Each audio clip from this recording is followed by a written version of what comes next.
we're back here on the GSMC Baseball Podcast, bringing you our second segment. But before we do that, I'd like to ask you again to please like and follow the show. We do get a number of questions from viewers, so to ensure that your question does get read in the air, please use the link, gsmcpodcast.net. It really does help the show. It really does mean a lot, so thank you so much for that. And let's get back into the show for today.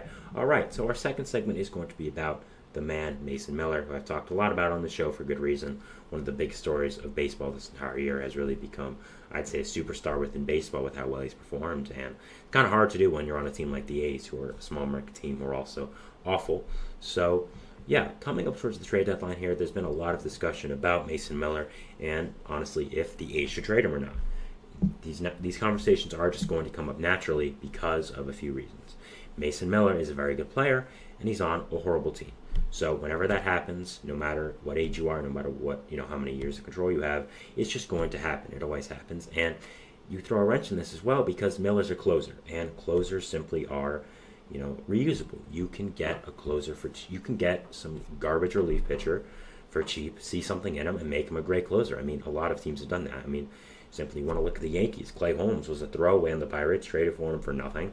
And now he's a top closer in the league. Evan Phillips of the Dodgers, a Rays throwaway, who is now a top closer in the league for the Dodgers. So there's a lot of ways to get a closer in this league, and because of that, because of relief pitchers and closers as well being so, I guess, reusable. And I'm trying to think of the right word to say. But, in that way, I think it's interesting to look at the situation. Now, I'm going to let you know if I think Mason Miller should or shouldn't be traded, give my thoughts overall, and then also some teams that I think he could work on if I do think he should be traded. Now, first question we have to ask is, do I think the A's should trade Mason Miller? Now, this might be a hot take, and I understand that, but my answer is the A's should trade him tomorrow. Now, let me explain why. So, usually I'm not in favor of this. Usually when there's a great young player on a bad team who's in trade conversations like this, I usually say, no. If you're a young team, you want to have someone to build around. You want to be able to have someone you can look at and say, that guy's a face of this franchise, that guy's someone we're going to build around. I don't see a point in trading him. The reason this is different with Mason Miller, in my opinion, is simply because he's a closing pitcher. Again, closing pitchers and relief pitchers are very volatile. They can be great 1 year, horrible 1 year. I mean, just look at Edwin Diaz. Look at how he's performing this year. Granted, he has been much better, but still, you look at his career arc as well. I mean, he's a prime example of this. Josh Hader, who signed a big contract with the Astros and, frankly, has been a pretty big disaster. So, I think when you have closing pitchers, you have to look at it that way. They are very good. I think Mason Miller, to be honest, is going to stay being very good. But at the same time, it's just, if you're an A's fan, if you're organization, if you're looking at the A's organization, Mason Miller, while he's a great player, simply put, throws one inning. And he doesn't even throw one inning every day. He throws it only when the A's are in a close game or winning. And that's not even every day. So he throws maybe one inning 60 days a year. And that's kind of it. So the thing is, if a team's offering you a top 100 prospect or even multiple, how are you going to say no when Miller has 5 years control left and you're probably not going to be good for 3 to 4 years? By the time you're good, you're going to either have to pay Mason Miller or he's going to leave because you are as cheap as you are. This would be different if you would be able to extend him.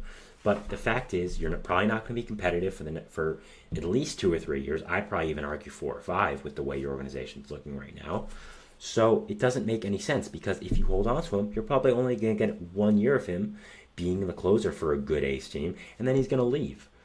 And I don't even know if I'd pay him, to be honest, because he is a closer. Yes, he has electric stuff.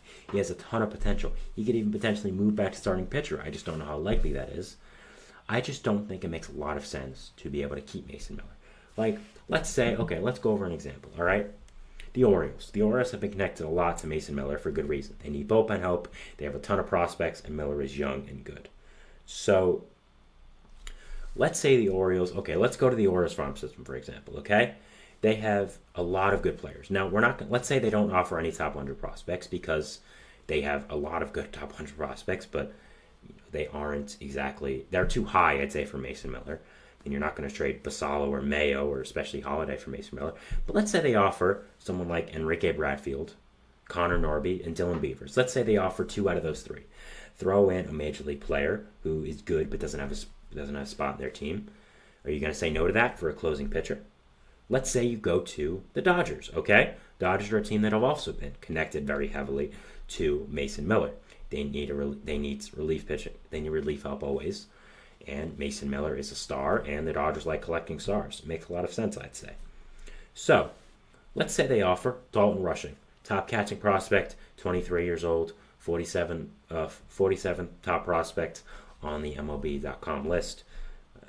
Has great stats here at AA. Can be up, I'd say, maybe at the end of this year if you really want to push him. If not, starting catcher next year. And if you're saying, oh, we have enough depth to catcher with guys like Shane Langoliers, you can move him to first base, move him somewhere else. Just you get his bat. Let's say they offer him, or let's say they offer Josue De Paula, a 19-year-old outfielder who has a great lefty swing, is an A-plus ball, can be up in the later part of 2025, top part of 2026. You get to control him until, let's say he's up at 2026 to 2032, 2033. You're going to say no to getting a top prospect like that with the years of control he has, who's coming up right when you'll be competitive, for a guy who throws one inning. Now, again, I'm not trying to discredit Mason Miller's value or his abilities. I think he's very, very good.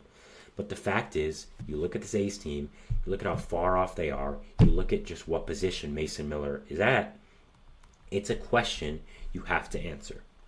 And I just don't think I don't think if a team offers you a really good prospect, one or two, maybe even three, you can say no to that.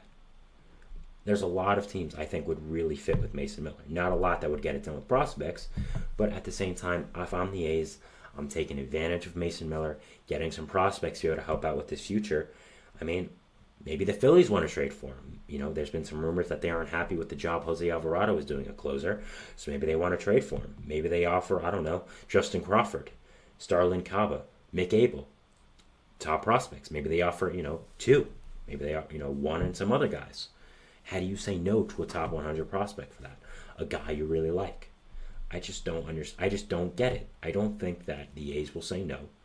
Well, no, scratch that. I think the A's will say no because I don't think they'll run very well, but I wouldn't. I think Mason Miller is a great closer. But the fact is, he's at a very high injury risk because of the way he throws. He's a closing pitcher. He only throws one inning per game. And by the time you guys are competitive, you'll probably have to trade him because you can't pay it. Because that's what your organization looks like. So if I'm the A's, I'm taking advantage of Mason Miller's value. I'm trading him at his highest value, which is now his value will never be higher. And I'm getting what I can for him. And I'm getting a full out bidding war and getting the top prospects I can.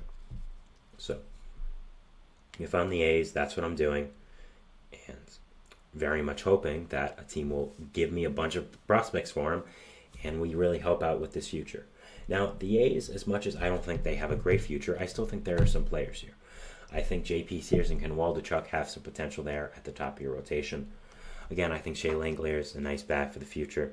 I think Jacob Wilson, one of your top prospects, who you just called up, 6th overall pick from last year, is a very good top prospect for this organization that I think can show a lot of potential being a future shortstop for you guys. I think Nick Kurtz, as much as I didn't like that selection at 4th overall, I think will be a very good first baseman for you in the future. And adding in some young hitting talent or young pitching talent, whatever you want, will very much help you out. And you have to be able to look at this without emotion and say, you know what, as much as Mason Miller is a great A, he's a great pitcher, we'll be able to sell tickets in Sacramento next year, maybe in Vegas down the line, his timeline doesn't match up with where we are.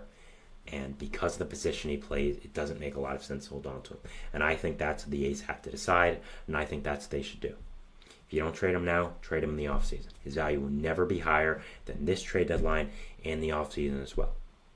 That's what I'm doing if I'm the A's, and that's what I think they should do. Will they do it? I'm not exactly sure because I don't think, again, they're very well run.